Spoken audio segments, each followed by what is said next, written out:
Making transitions from one environment to another or one activity to another are the times when you're going to find the greatest amount of errant behavior shown by otherwise well-behaved kids. When you're moving the troops, so to speak, you've got to plan out the logistics to prevent confusion and conflict.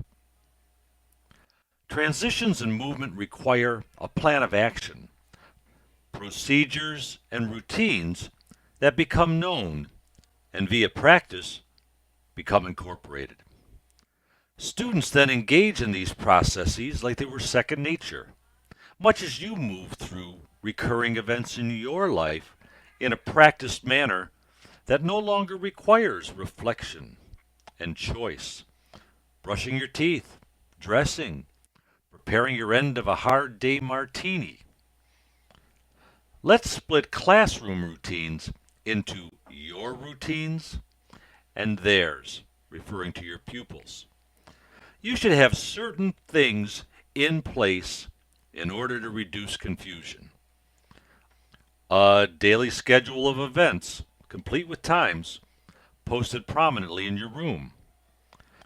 As students enter your room, they pass by you and say hello to you, while you stand by the door to signify that they have entered a space managed by you.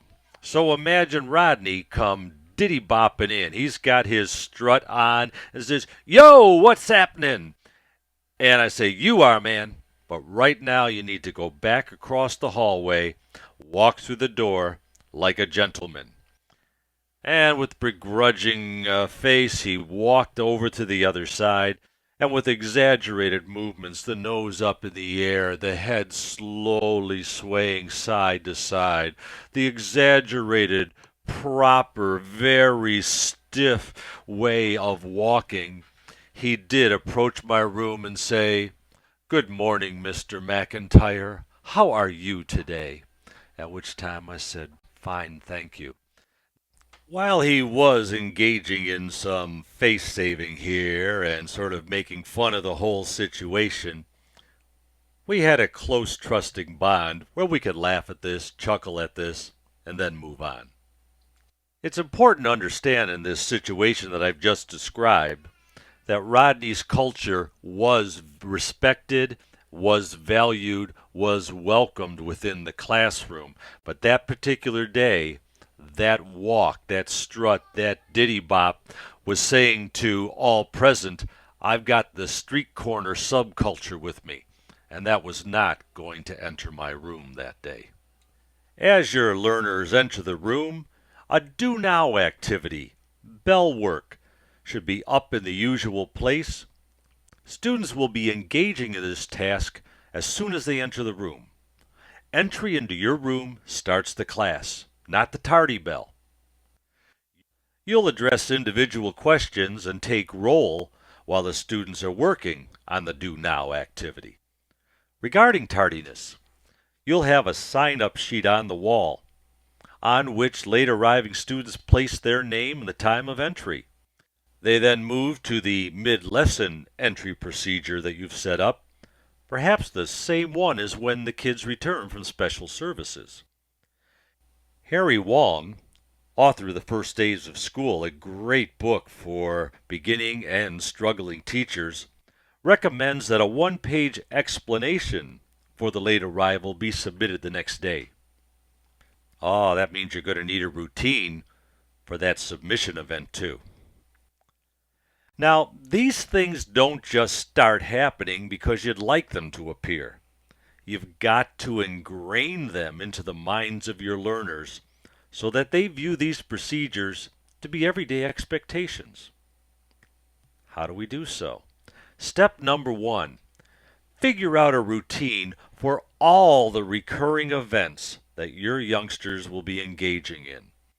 Know what you want to see and delineate the actions that are to be followed by your students. Step 2, explain those procedures, practice them. 1 to 3 days spent practicing, reminding, reviewing, and commending and reinforcing will gain you much more instructional time than you lose while you're engraving in stone your guidelines for an efficiently running classroom. Step 3. Hold review sessions periodically if procedures are not being adhered to. Consider, though, whether the procedure itself needs changing. Should we be modifying or enhancing our procedures? So I ask you, what are your procedures for recurring events such as cueing the kids to attend to you? How will you quiet the class and get noses pointed toward you with eyes and ears open? Some teachers use a clapping sequence, and the kids clap that same cadence back. You raise your hand. Anybody who sees you raise your hand raises their hand and pokes the kid next to them, who then raises his or her hand. We might have a class chant. We start it, the kids finish it. We might have a class song and the kids join in. What's your routine for submitting homework? What's your routine for passing papers over to you when the test or assignment is completed? What should kids do when they complete their work before others are done? How will the kids ask questions? Raise hands. Well, what about those irrelevant questions, those related questions, those important questions that don't relate to the lesson right now? Some educators teach their children to raise a different number of fingers depending upon the type of question. If the question is related to the lesson going on at that particular moment, the kids just raise their hands in the usual way. However, if it's an important question that must be answered at that moment but is unrelated to the topic under discussion, the child would raise one finger, perhaps to ask, is this the time that I go to the speech clinician? Two fingers being raised would indicate that I have an important question. Would you get to me whenever you have the opportunity? It might be, can I go to the bathroom? What should I do with the money that I brought in for the field trip?